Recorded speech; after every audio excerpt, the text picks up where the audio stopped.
तो आज से कुछ समय पहले, मतलब 1 साल पहले, मैं और मेरे ऑनलाइन दोस्त रोज की तरह किसी फालतू चीज पे आर्ग्यूमेंट कर रहे होते हैं कि क्यों हाथी कूद नहीं सकते और कैसे अगर तुम कंबल से पैर बाहर निकाल के सोते हो तो कोई मॉन्स्टर या चुड़ैल आके तुम्हें कच्चा चबा जाएगी, पर अगर तुम पैर अंदर करके सोते हो तो तुम्हारा कोई कुछ नहीं करेगा। फिर पैर अंदर कर लिया। तू अगली बार मिल, बताता हूँ तुझे। चैन से सोएगा ना अब तू।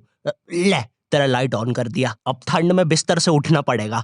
ले तेरा पंखा भी ऑन कर दिया अब तो ऐसी किसी बात पे आर्ग्यूमेंट चल रहा होता है, तो उसी बीच न जाने मेरे दिमाग में क्या आता है और मैं बोलता हूँ, तुम लोग अच्छे लोग हो, हमें मिलना चाहिए। ये सुन के भैया सन्नाटा मच गया। हाँ क्या बोला तूने? आयु तुझे पता है ना ऑनलाइन दोस्त कभी मिल नहीं सकते। इनफैक्ट ऑनलाइन दोस्त जैसी तो कोई चीज ही नहीं होती, हम सब तो रोबोट है। आयु तू हमारा दोस्त हो ही नहीं सकता, हम जा रहे हैं। फिर उन लोगों ने एक दूसरे के गले में हाथ डाला और न जाने क्यों गुस्से में डोरेमोन का थीम सॉन्ग गाने लग गए, वो भी तमिल में।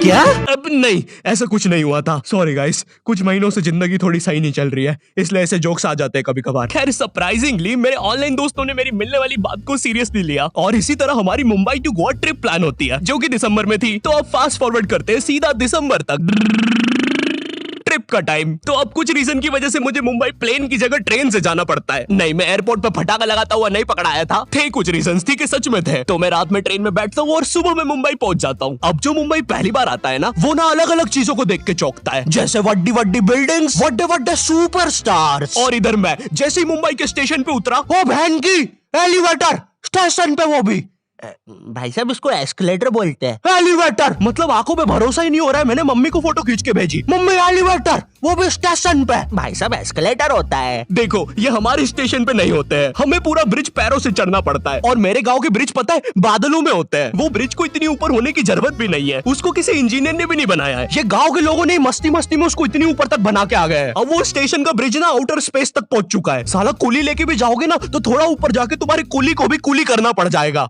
भाई साहब कुली करना पड़ेगा। अरे किया तो है तुम्हें। अरे आपको ने मुझे कुली करना पड़ेगा। रुको, कुली। हाँ जी भैया, इन्हें ऊपर तक छोड़िया हो यार। अरे पागल हो क्या मियाँ, ऊपर तक जाना है तो स्पेस सूट किधर है तुम्हारा? और ऑक्सीजन सिलेंडर लेके आए कि नहीं? ऊपर ऑक्सीजन बहुत कम है, हम लोग क्या बहुत ऊपर खड़े हैं मियाँ। देखो यहाँ से वो माउंट एवरेस्ट भी दिखता है। देखो आज की रात तो हमें ये सीढ़ियों पे सो के गुजारनी पड़ेगी, ऊपर पता नहीं कहाँ के खूंखार जानवर घूमते हैं। और सबसे जरूरी बात, हम लोगों के बीच में मैं सोऊंगा। मुझे मुंबई से अपने स्टेशन जाने में 10 घंटे लगते हैं और फिर अपने ही शहर के स्टेशन से घर जाने में 6.25 महीने। अब तुम बोलोगे नॉट योर टाइप, तो बहुत ही विलेज पीपल है। हाँ तो ठीक है, हूँ मैं, नहीं होते हमारे यहाँ पे एक्सेलरेशन। भाई उसको एस्केलेटर। वीडियो को आगे बढ़ाते हैं। मुंबई जाने से पहले मुझे ऐसा लगा था कि वहाँ पे सब लोग मचाएंगे, येड़े चाले सीधे चाले, इस तरीके से बात करते होंगे। तो मैं भी ना फुल रेडी था। मैं स्टेशन से बाहर निकला और एक ऑटो रोका। तो सबसे पहले तो मैंने अपनी ट्रेन में खरीदी हुई 24 कैरेट आइस डायमंड चेन आगे करी। मैंने 20 रुपए में खरीदी थी, आगे अपना टाइम आएगा भी लिखा था, क्योंकि मुंबई में थे यार, थोड़ी अमीरी दिखनी चाहिए। कौन है अंबानी? है किधर रहता है वो, है क्या उसके पास ये? तो वो ऑटो वाला पूछता है किधर जाओगे? इधर मैं फुल मुंबई के स्वैग में। क्या बोलते ऑटो वाले चाचा, अंधेरी चलोगे क्या? चलो ना, मचाते ना अंधेरी में चल के। अंधेरी में तुम उजाला लेके आओ। ऑटो में क्यों बैठे हो? लैम्बोर्गिनी लाओ। ये अंधेरी में तुम आओ। क्यों चाचा? अरे भाग मादर है, कड़कती धूप में मुजरा दिखा रहे मेरे को। अभी भी ज्यादा दूर नहीं गए, ऑटो से चीप सकता हूँ। हम लोग हमारी मुंबई के अपार्टमेंट आ जाते हैं, वहाँ पर थोड़ा सा रेस्ट करते हैं, क्योंकि स्टेशन से अपार्टमेंट तक तो हम भगते भगते आए थे। वो ऑटो वाला पीछे पड़ा था ना। क्यों पीछे पड़े हो हमारे? जाओ ना। नहीं मजाक कर रहा हूँ। 700 रुपए की टैक्सी करनी पड़ी थी अपार्टमेंट तक। 700 रुपए की। 700 रुपए पता भी है कितने होते हैं? 700 रुपए में पता है तुम मुंबई में क्या क्या कर सकते हो? तुम कर सकते हो 700 रुपए में तुम 700 रुपए में वापस उसी टैक्सी में बैठ के स्टेशन जा सकते हो। भाई साहब मैंने 750 कर लिया है रेट। कितनी महंगी है मुंबई। तो अब मैं और मेरा दोस्त डेस्क, हम लोग हमारे बाकी 2 दोस्त से पहले आ गए थे। तो अब हमारे पास कुछ करने के लिए नहीं था। तभी मुझे मेरी एक फीमेल फ्रेंड ने मॉल में मिलने बुला लिया। तो हम लोग जाते हैं मिलने, वापस 700 लगा के। ये मुंबई भी ना। तो मेरी दोस्त ने ना मुझे एक मूवी देखने बुलाया था, अवतार। मूवी में ज्यादा कुछ खास था नहीं, कुछ नीले लोग नंगे होके पानी में भाग रहे होते हैं रोबोट मशीन से बच के। ये मूवी मैंने 3D में देखी थी, ज्यादा कुछ चेंज नहीं हुआ। अब बस वो नंगे लोग मेरे साइड से निकल के भाग रहे थे। हम ये जंग जीत के रहेंगे। सर वो सब तो ठीक है, वो आदमी कौन है? अरे वो हमारी मूवी देख रहा है 3D में। उसे तो मजा ही आ जाएगा जब हम सब नंगे होकर उसके सामने से भागेंगे। मेरी बात सुनो सब लोग, हम लोग उसके बहुत पास से भागेंगे लेकिन उसे टच नहीं करेंगे। जिमी मैंने तो अपने हाथ भी गीले कर लिए सुसु से। जैसे ही मैं नंगा होकर उसके पास से भागूंगा अपने हाथ उस पे लपलपा दूंगा, छींटों से उसे लगेगा मूवी और रियल है। मेरी जिस फ्रेंड ने मुझे मॉल में बुलाया था उस दिन उसका बर्थडे था और मैं इधर बेशरम बेहया खाली हाथ गया था, बिल्कुल उस लेंडू बच्चे की तरह जो बर्थडे पार्टी में खाली हाथ आ जाता है। फ्री का नमकीन और केक दे दो बस उसे। तो ये बच्चा इधर मैं था। चीजें अभी इधर खत्म नहीं हुई हैं। उस बंदी ने फिर मुझे गिफ्ट दे दिया। चीजें अब सीरियस हो गई है। दुनिया का सबसे बड़ा क्राइम इधर, ठीक है इधर है, और फिर आता है किसी के बर्थडे पे उनसे ही गिफ्ट ले लेना इधर। पहले तो मुझे समझ में नहीं आया कि ये बंदी मुझे टॉन्ट मार रही है कि सच में गिफ्ट दे रही है। मुझे उस समय इतनी ज्यादा शर्म की अनुभूति और आभास हो रहा था, मेरा मन कर रहा था उठ के भाग जाऊं वहां से।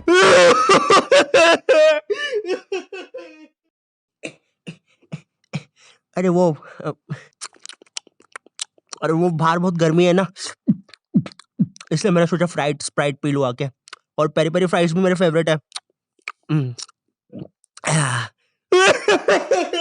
देखो अगर उस टाइम में चाहता तो अपने पीछे वाले जेब से बटवा निकाल के एक 50 का करारा नोट और 1 रुपया लगा के बड्डा लिफाफा बना के उसे दे देता, लेकिन मैं कोई 80 साल का दादाजी नहीं हूँ और वो भी मेरी पोती नहीं है, तो अब मैं कुछ कर नहीं सकता था। इसलिए मैंने बेशर्मों की तरह उसका गिफ्ट ले लिया और कमियां भी निकाल रहा हूँ। घड़ी तो अच्छी लाई हो तुम, लेकिन फास्ट ट्रैक की लाती तो अच्छी है घड़ी। रात तक मेरे बाकी दोस्त भी आ गए थे, तो फिर हमने मुंबई की फेमस जगह, अरे वहीं जहाँ सब लोग जाते हैं घूमने के लिए, वहाँ घूमना स्टार्ट कर दिया। लेकिन जब तुम तुम्हारे दोस्तों के साथ रहते हो तुम्हारे दिमाग में मस्ती रहती है। तो एक मॉल में हमें एक सांड वाला झूला दिखता है। अब उसे देख के एक 21 साल का मैच्योर आदमी क्या करता, पापा बहुत बीमार है, बहन की भी शादी करवानी है, मुझे लगता है सांडू मैं तुम पे घूमी घूमी करने के लिए थोड़ा बड़ा हो चुका हूँ। लेकिन मेरे 21 साल के दोस्त ने क्या किया, घूमी घूमी। अब यहाँ एक सांड को दूसरे सांड पे चढ़ता हुआ देख हमें भी मस्ती छूटी। हम भी भाग के वो झूले के पास, भैया और तेज चलाओ, भैया और तेज, भैया और चलाओ तेज। मैं मुंबई में एंग्री प्रास से भी मिला था। उन्होंने मुझे अपनी बिल्ली से खेलने दिया था और अपना मास्क भी पहनने दिया था। अच्छा चलो मास्क मैंने बिना पूछे पहन लिया था, कैमरा फुटेज में तो आ ही गया हूँ मैं वहाँ पर अपने मैनेजर सौरभ भैया से भी मिला था। हम लोग मुंबई में लास्ट में जूहू बीच पर गए थे। वहाँ पर सब कुछ बढ़िया था, ठंडी ठंडी हवाएं चल रही थी, सब कुछ बढ़िया था। लेकिन फिर आसमान में कहीं से उड़ने वाली बंदर प्रजाति छा गई। ये बंदर प्रजाति फुग्गे की बनी थी। मेरा नाम है बुबली बंदर, मैं इंसानियत पे कब्जा करने आया हूँ, तो चुपचाप अपने घुटने।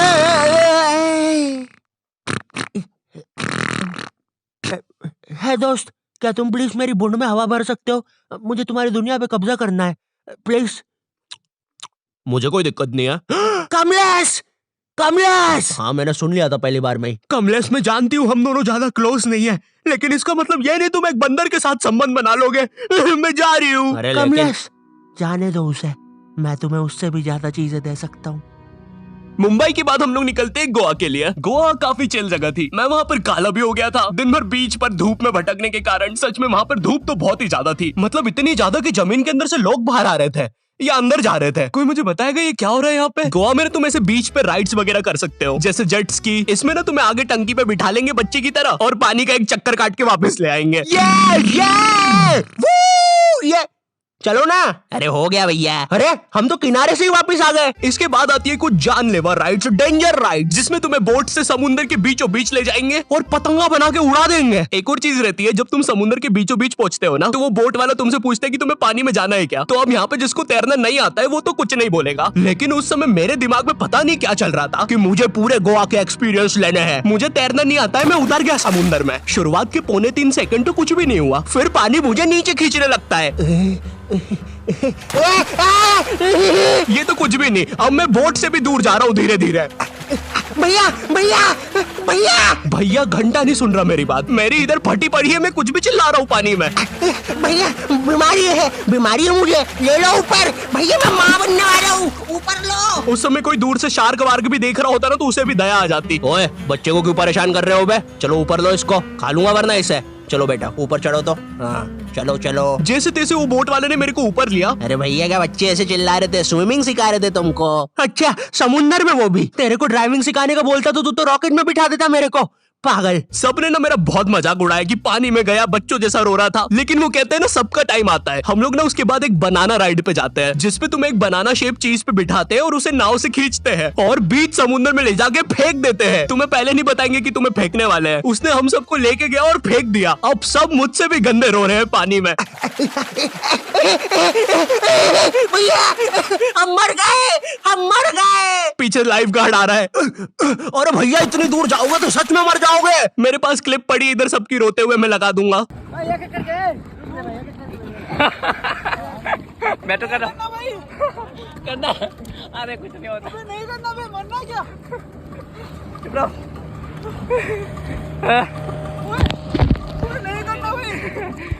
पर खैर कुछ भी बोलो, ये ट्रिप मेरे लिए one of the best trip थी अपने दोस्तों के साथ। आई होप तुम्हें ये वीडियो पसंद आई होगी, और अगर नहीं भी आती है तो बस इतना सा रुक जाओ, ठीक है? बस इतना सा। मैं एक बहुत ही प्यारी चीज पर काम कर रहा हूँ, ठीक है? बस वो आ ही गई, ये यहीं पे, ये बस आ गई। और अगर भूलना एम करते 8 लाख लाइक्स के लिए, ठीक है? मुझे पता है तुम कर सकते हो, ठीक है? अभी करो। एंड चैनल पे नए हो तो सब्सक्राइब कर देना। मैं मिलता हूँ तुमसे नेक्स्ट वीडियो में, जो कि बहुत जल्दी आने वाली है। तब तक के लिए बाय।